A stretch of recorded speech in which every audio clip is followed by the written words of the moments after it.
Welcome to One Petite Street. I'm Jim Williams. I'll be the host today, as I am all the other days too.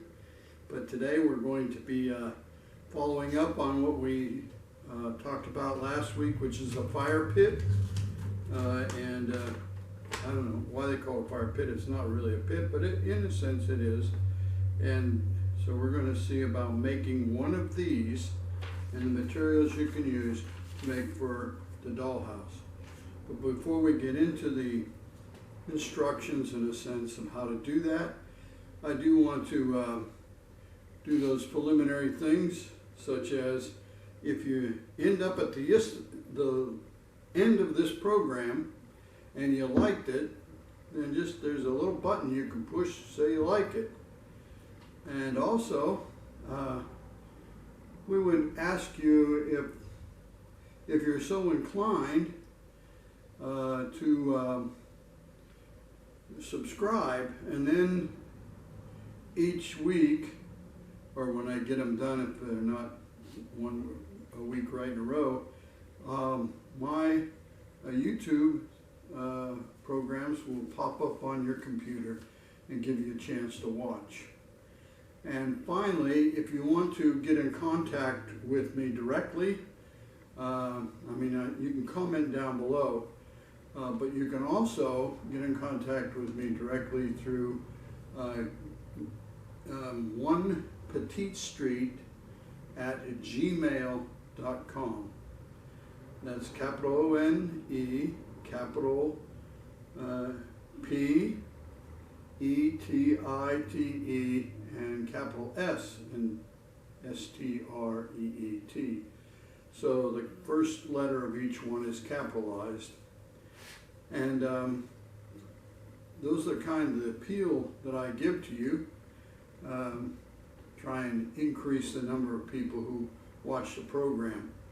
But now we're going to turn to the subject of today, which is making a fire pit for our dollhouse. And it doesn't take a lot, it just takes a little bit of paint. And in my case, I used a scalpel, and you can make things out of that, okay? And we're going to use that. We're going to use one of these little fruit cup things that you get applesauce in, or sometimes fruit.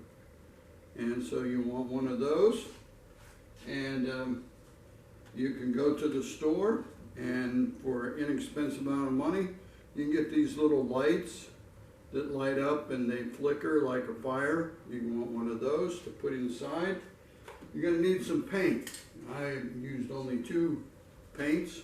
One, which is metallic paint, and the other, which is black.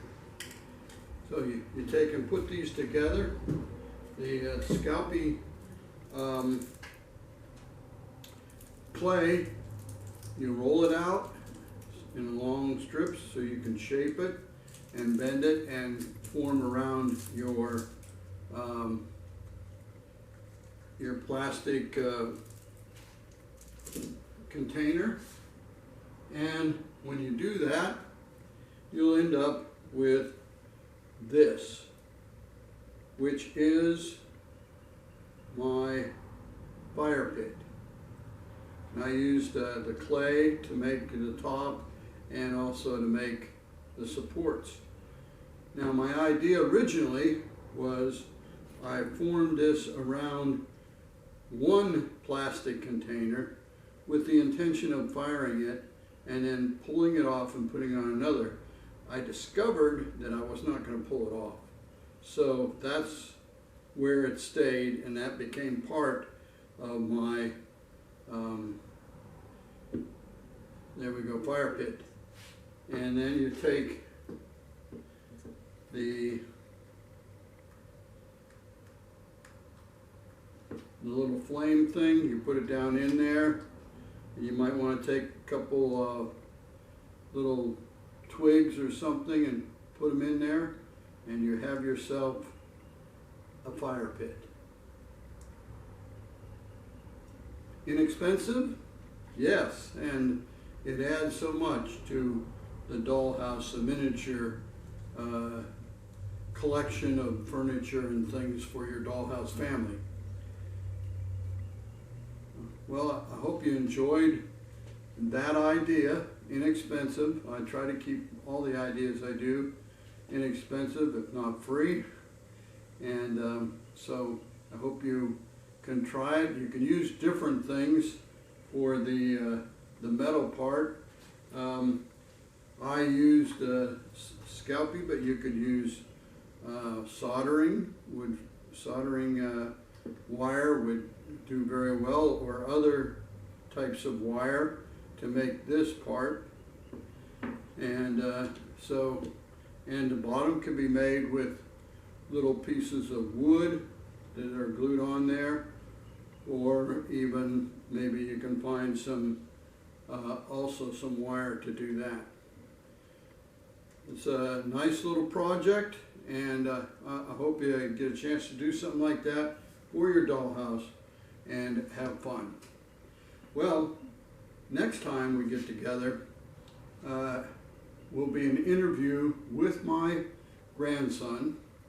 And if you remember back 2 years ago, I think, when we first started, he did an interview with me about One Petite Street, but this is about the Toyologist Report, which will be another station channel on this network. And so I invite you to tune in next time and find out about that other station. Until then, remember, things don't have to be big and giant to be precious. So always remember that, and we'll see you again next week.